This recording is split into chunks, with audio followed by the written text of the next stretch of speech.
আপোনাৰ COVID-19 vaccine চাৰ্টিফিকেটখন ভুল আছে নেকি? তেন্তে চিন্তা কৰিব নালাগে। আপুনি নিজেই মোবাইলতে সেই ভেকচিন চাৰ্টিফিকেটখন কাৰেকশ্যন কৰিব পাৰিব অতি সহজতে।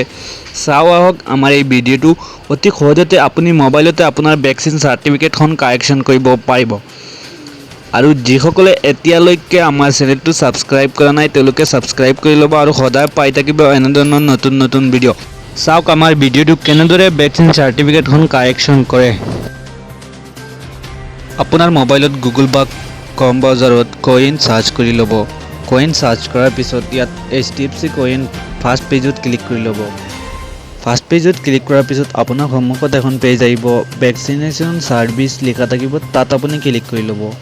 তাৰপিছত আপুনি আপোনাৰ যিটো নাম্বাৰ দি ভেকচিন লৈছে সেই নাম্বাৰটো এণ্টাৰ কৰি ল'ব।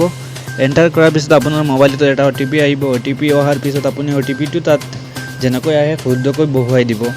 OTPটো বহুৱাৰ পিছত আপোনাৰ সন্মুখত আন এখন পেজ খোল খাব। আপোনাৰ যিকেইজনৰ ভেকচিনেশ্যনৰ কেণ্ডিডেট আছে তেওঁলোকৰ নামখিনি আহিব। তাৰপিছত আপুনি ইয়াত ৰাইজ ইন ইছ্যু লিখা আছে, আপুনি ৰাইজ ইন এন ইছ্যুত ক্লিক কৰাৰ পিছত আপুনি চিলেক্ট মেম্বাৰ কৰিব লাগিব।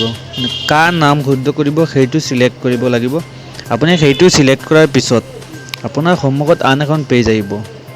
ইয়াত আহি আছে আপোনাৰ নেটৱৰ্ক প্ৰব্লেম, চ' আহি গ'ল। তাৰপিছত ইয়াত লিখা আছে নেম, ইয়ৰ ডেট অফ বাৰ্থ।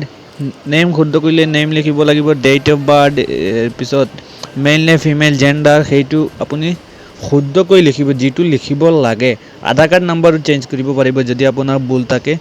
চ' ইয়াত শুদ্ধ নামটো মৰাৰ পিছত আপোনাৰ সন্মুখত এই কণ্টিনিউ আহিব আৰু আপুনি কণ্টিনিউত ক্লিক কৰিব লাগিব। আপুনি কণ্টিনিউত ক্লিক কৰাৰ পিছত ইনফৰমেশ্যন টু চেঞ্জ আৰু এখন পেজ আহিব। চ' আপুনি আকৌ এডিট কৰিব পাৰিব যদি আপোনাৰ ভুল থাকে। তাৰপিছত আপুনি ছাবমিট ৰিকুৱেষ্টেড মৰাৰ পিছত আপোনাৰ ভেকচিন চাৰ্টিফিকেটখন শুদ্ধ হৈ যাব।